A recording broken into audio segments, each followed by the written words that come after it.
മാനനഷ്ടത്തിൻ്റെ കാണാപ്പുറങ്ങൾ മറ്റൊരു വ്യക്തിക്കോ സംഘടനക്കോ സ്ഥാപനത്തിനോ മാനഹാനി ഉണ്ടാക്കുന്ന തരത്തിൽ എന്തെങ്കിലും പൊതുമണ്ഡലത്തിൽ പറയുകയോ രേഖപ്പെടുത്തുകയോ ചെയ്യുന്നത് ക്രിമിനൽ കുറ്റമായി പരിഗണിക്കാമോ എന്ന ചോദ്യത്തിന് ഇന്ത്യയുടെ പരമോന്നത കോടതി വീണ്ടും ജീവൻ വെപ്പിച്ചിരിക്കുകയാണ്.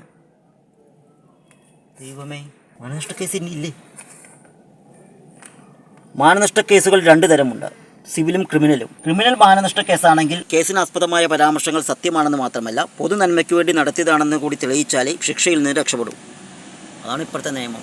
അപ്പോൾ ഇനിയിപ്പോൾ ആർക്കെതിരെ എന്തെങ്കിലും മാനഹാനി ഉണ്ടാക്കുന്ന വാർത്ത കൊടുക്കുകയാണെങ്കിൽ അത് സത്യമാണെന്നും തെളിയിക്കണ്ട, ഇതിലെന്തെങ്കിലും പൊതു താല്പര്യം ഉണ്ടെന്നും തെളിയിക്കണ്ട. ഓഹോ. ചേട്ടോ, എന്താണ് രാവിലെ പത്രം എന്താണ് മാധ്യമപ്രവർത്തകം അറിഞ്ഞില്ലേ? ഇല്ല, എന്താ പത്രമൊന്നും വായിക്കാതെയാണ് രാവിലെ നടക്കണേ? അല്ല, സമയം കിട്ടിയില്ല. എന്താണ്? കുടലും കൊണ്ട് നടക്കുവാണല്ലേ മാധ്യമപ്രവർത്തക? രക്ഷപ്പെട്ടല്ലോ മാധ്യമപ്രവർത്തക. അല്ല, വാർത്ത എന്താ? മാധ്യമപ്രവർത്തക, ഞാനൊരു കാര്യം ചോദിക്കട്ടെ, ഈ മാധ്യമപ്രവർത്തനത്തിന്റെ ഏറ്റവും വലിയ ഭീഷണി എന്താ? ഭീഷണി എന്ന് വെച്ചാൽ അങ്ങനെയൊന്നുമില്ല, നിങ്ങൾ ആർക്കെങ്കിലും വാർത്ത കൊടുക്കും, അതുകൊണ്ട് നിങ്ങൾക്കെതിരെ കോടതി കേസ് കൊടുക്കും. ഇൻഫോർമേഷൻ എന്ന് പറയും. ഇൻഫോർമേഷൻ പേടിച്ചിട്ടാണ് നിങ്ങൾ ഒന്നും അധികം കളിക്കാതിരിക്കുന്നത്.